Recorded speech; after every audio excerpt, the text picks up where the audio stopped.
Bonjour, je reviens vers vous aujourd'hui avec une vidéo sur la phobie scolaire ou ce qui est appelé aussi communément refus scolaire anxieux. Le refus scolaire anxieux, c'est un enfant qui a envie d'aller à l'école mais qui a peur d'aller à l'école. Généralement, c'est des enfants qui sont très mal compris parce que souvent les parents au début pensent que ce sont des caprices. Et si on ne sait pas qu'il y a un trouble qui s'appelle la phobie scolaire, on pourrait justement rentrer dans une escalade avec ces enfants qui, eux, sont dans l'incapacité anxieuse de fréquenter l'école. Ce sont des enfants qui vont présenter progressivement des symptômes indirects, comme des maux de ventre, des maux de tête, des angoisses le soir, la veille de la reprise de l'école, notamment le dimanche soir, des vomissements. C'est des enfants qui appréhendent beaucoup, qui vont souvent trop réfléchir à ce qui va se passer à l'école. Et du coup,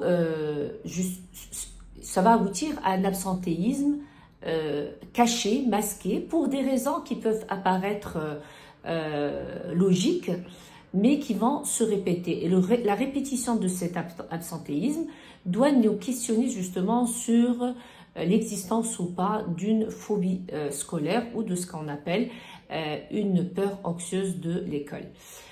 Alors les causes derrière cette phobie scolaire, généralement peuvent être variées, mais dans 40 à 50% des cas de phobie scolaire, et ça ce sont les études qui le montrent, dans 40 à 50% des cas, il y a derrière un harcèlement à l'école. Un harcèlement par des enfants, notamment du même âge ou d'un âge supérieur. Parfois, l'origine peut être de la violence autre. On sait que parfois dans nos écoles, il y a aussi encore la violence par les enseignants. D'autres causes peuvent être à l'origine, comme le décès d'un parent, une situation de divorce du couple, une situation d'un parent malade, des conflits, ou bien des situations d'échec répétitif à l'école.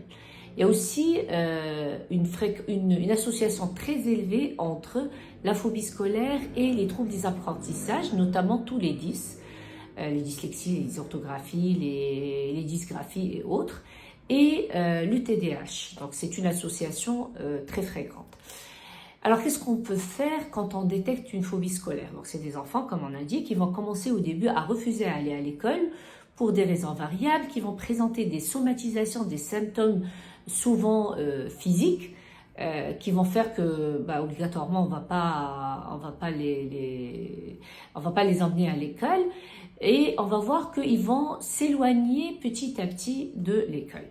Ce qu'il faut faire dans des cas pareils, c'est faire une investigation. D'abord, parler à l'enfant et essayer de comprendre qu'est-ce qu'il y a derrière. Qu'est-ce qu'il y a derrière ce refus d'aller à l'école. De rassurer par rapport à des angoisses. Il y a des enfants qui ont justement peur de ne pas avoir de bonnes notes, peur d'être questionnés en classe, peur qu'on se moque d'eux. Donc, c'est des peurs parfois réelles, puisqu'il y a des situations où ça arrive, mais parfois et souvent, c'est des angoisses anticipatoires qui sont absurdes, qui n'ont pas de lien avec la réalité. Donc, au début, on démarre par ça, on essaie d'investiguer auprès de l'enfant pour comprendre. Il faut surtout aussi travailler en collaboration avec l'école pour essayer de remédier aux différents problèmes qui ont été à l'origine de cet évitement anxieux de l'école. Donc, si par exemple il y a une situation d'harcèlement, il faut agir. Souvent, il faut aider l'enfant à prendre la distance au début par rapport à l'école, en attendant qu'on puisse l'aider à prendre confiance en lui-même, à augmenter son estime de lui, à régler la situation réelle avec les harceleurs, si harcèlement il y a, ou s'il y a violence à l'école.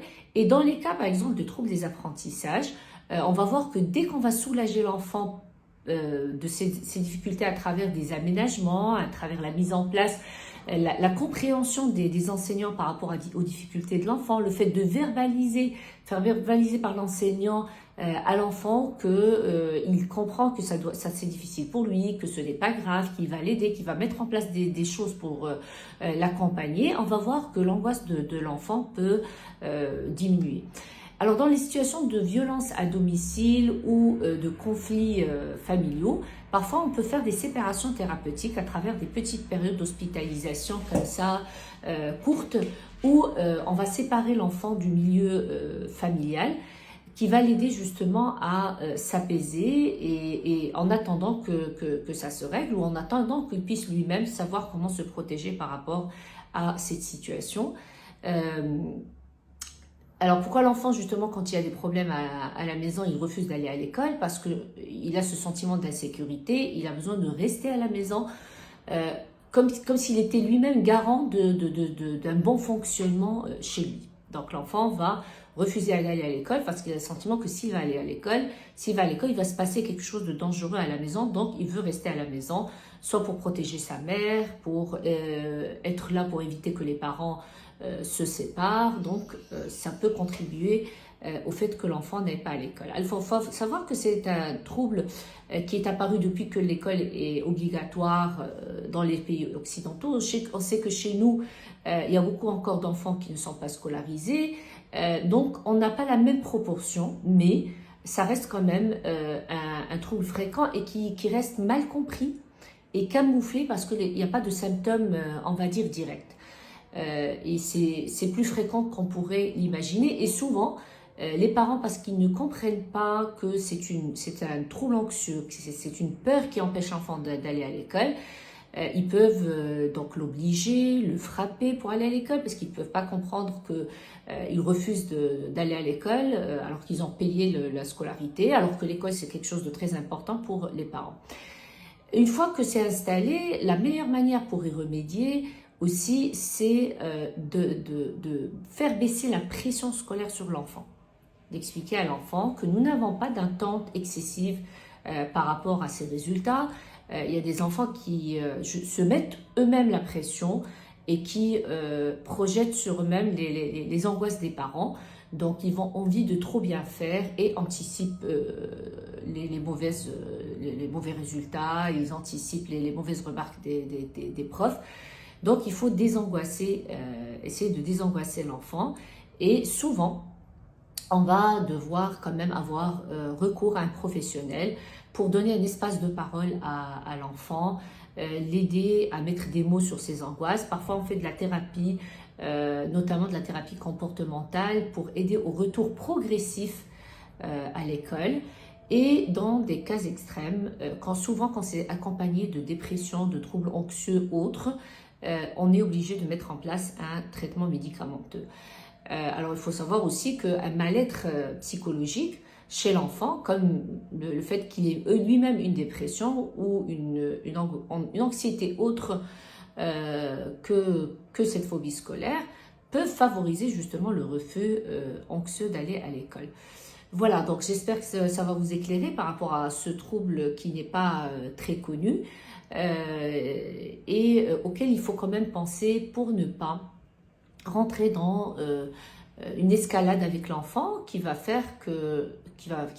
augmenter justement ses angoisses. Alors avant de finir, qu'est-ce qui fait que cet enfant ne veuille pas aller à l'école? C'est que le fait de ne pas aller à l'école, quand il somatise et qu'il ne va pas à l'école, il va sentir que l'évitement de l'école fait baisser ses symptômes. Donc ça confirme chez lui l'idée que pour ne pas avoir des symptômes anxieux, il ne faut pas aller à l'école.